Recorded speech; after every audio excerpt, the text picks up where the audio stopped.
Hi there, I'm Lance and I'm a gamer. And I'm Sam, and I'm a non-gamer. And we are Love to Hate, where we help gamers find great games to play with non-gamers. Today we're taking a look at Color Theory by Cocodice Games.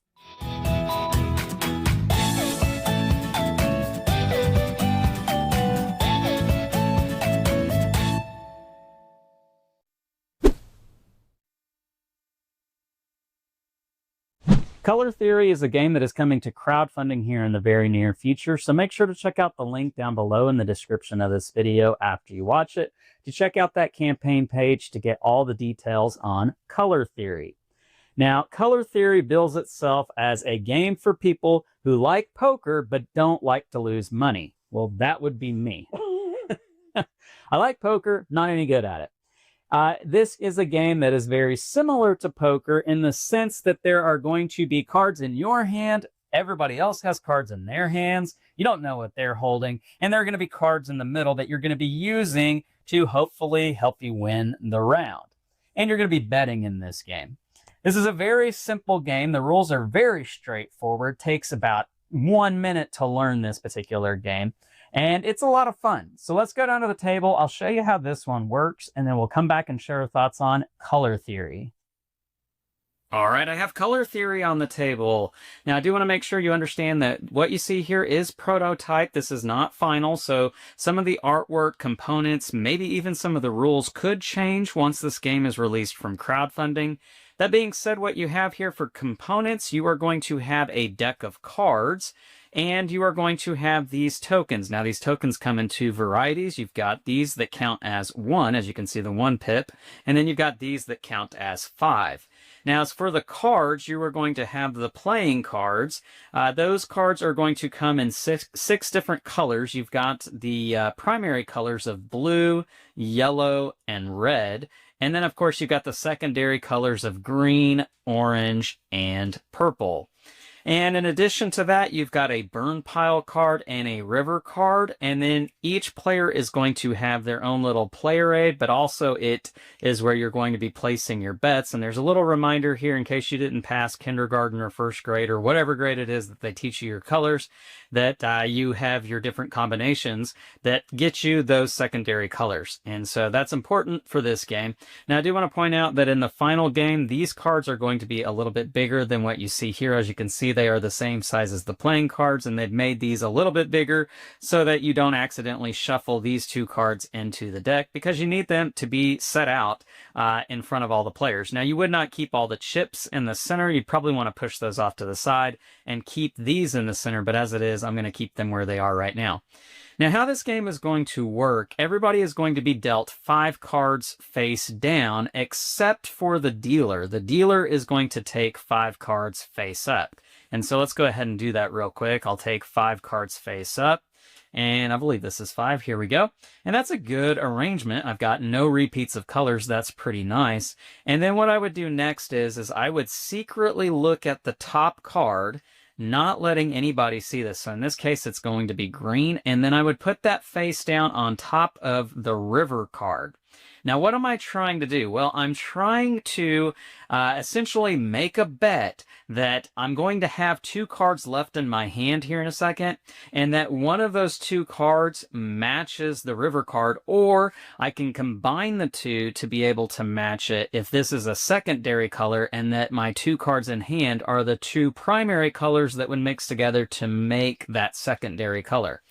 In any event, if I have a match with the river card, then I win whatever my bet is. So if I put 5 on here, I would win 5 back, just like as in poker or any other kind of card game.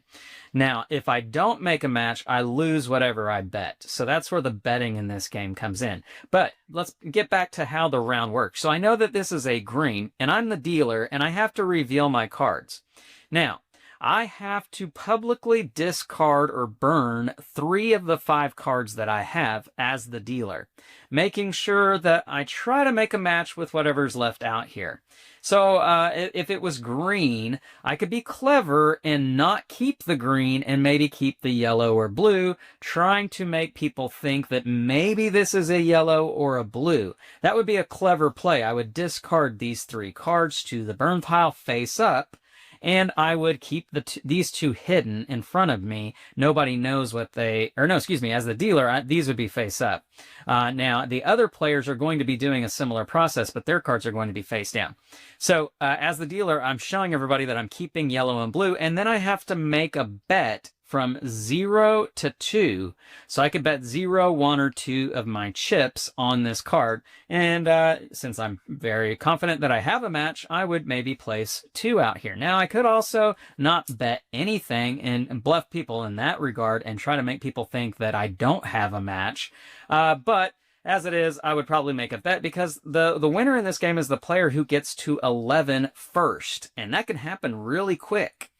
Now, the next person would go in clockwise order, and they would have 5 cards, but again, their 5 cards are going to be face down. We don't know what they have. Now, we do get to see what they discard, and they have to discard down to 2 cards as well. So they discard a purple, a yellow, and a green, but we don't know what their 2 cards are, and they are also making a bet, and they can bet whatever they want. They can bet all of their chips, which you do start off with 5, or you know, you could just bet 1 if you would like to. It's up to the player to determine how confident they are that one of their 2 cards or a combination of the 2 matches whatever is the river card. And all players would do this in turn order, so you get to kind of see what other people are doing, what they're discarding, and maybe piece together what you think this card is. Once everybody's locked in their bets, then everybody would reveal their 2 cards and reveal the river card, and you would see who has a match and who doesn't. Anybody that has a match will get their bid back plus whatever they bid, and anybody who didn't make a match would lose their bid. And again, it's the first player to 11. It's very simple. If anybody gets to 11, then that is the winner. Now, if multiple people get to 11 on the same turn, the game continues with all of the players, even the people who weren't tied for 11 or didn't go beyond 11. Now, if multiple players went beyond 11, then you still do this. Even if somebody had more than 11, say somebody had 13 and somebody had 12 and somebody had 11, you still play that extra round, and whoever has the most at the end of that round is going to be the winner. And again, it's played with all the players, so it gives everybody one last chance to really try to get the win, even if they weren't a part of the tie or one of the players who went beyond 11. I think that's a clever little twist with the scoring on this game. But essentially, that's what you have here with color theory. Let's go back up top and share our thoughts on this one. And we're back, and now we're going to share our thoughts on color theory from a gamer and non-gamer's perspective. So, Sam, do you like poker? Do you play poker? I have played poker. You have played poker, but you don't typically play poker. No. So trying this out, this was a step in a different direction. Yeah. As it's a poker kind of game, and that's not something that we typically do a whole lot of. But it has that poker element to it. Everybody, like I said at the top of the video, everybody has their cards, and you're trying to read other people, see what they're doing. Yeah. It's got deduction, which I love that aspect of this game, that it's got that deduction element of you're seeing what people are discarding and trying to base off what you should do based off of that. What did you think about this one? Yeah, I mean, it's definitely straightforward. It's easy to understand. I think definitely after you play one round. Yeah. And it's, I mean, essentially, it is a deduction game. Yeah. It's a little bit of guessing. Well, it definitely has some guessing. Yeah. And just like poker, there is the luck of the draw of what you're dealt. And, you know, there are just going to be some times that you just get dealt something that doesn't work for you. And especially when you're the dealer, when you see that card and you're like, well, dang, I don't have anything that works for that. So you do your best with what you have to try to fool other people. And sometimes that works and sometimes it doesn't. Yeah. The betting aspect is what's really important as far as like, how do you do well in this game? Because you don't want to bet a ton when you're not, you know, certain that you're going to be getting it right, just as is the case in poker, obviously. So this is a betting game. What did you think about that aspect of it? Yeah, I think it was hard to understand at first, like how much I should be betting and what what my goal is. But I think it, like I said, after that first round, it kind of starts coming together a little bit more. Yeah, I think there's definitely something that you have to kind of get straight with the deduction side of it, and seeing the players ahead of you discarding cards and using those clues to help formulate, well, what could that be in the middle? Yeah. And then seeing people bet, and how confident that must mean that they are in what they have and what they've discarded. I just like that gist of it all, right? Like that deduction with the betting put together, helping you to try to formulate, and also reading people. Yeah. Because that's part of poker too. And you can kind of tell, like how confident are they when they lay down their bet? Those sort of things. Yeah. So there's a little bit of meta gaming involved with it. Overall, was it a fun experience for you? Yeah, I think it's fun. It does. It just reminds me of what's that color game that we play? Oh, you're talking about the one where you're guessing. Yeah, which it's not. They're not similar games, so there isn't It has color. There's not a whole lot of color-based games out there. Okay. My brother-in-law is colorblind, so I always think it'd be fun to play with him. To that, there are only 6 colors involved in the game. Yeah. 3 primary and 3 secondary colors. So it's not like you've got the hues and cues board. Yes. Where you've got like 100 different colors involved. So if you're colorblind, I still think you can play this game this time. I'm not going to play this. It says the words of the colors on the cards too. True, yeah. So if you can read, you can play this game. So. But no, I think it is a fun game. I think it has that nice little twist of deduction and betting.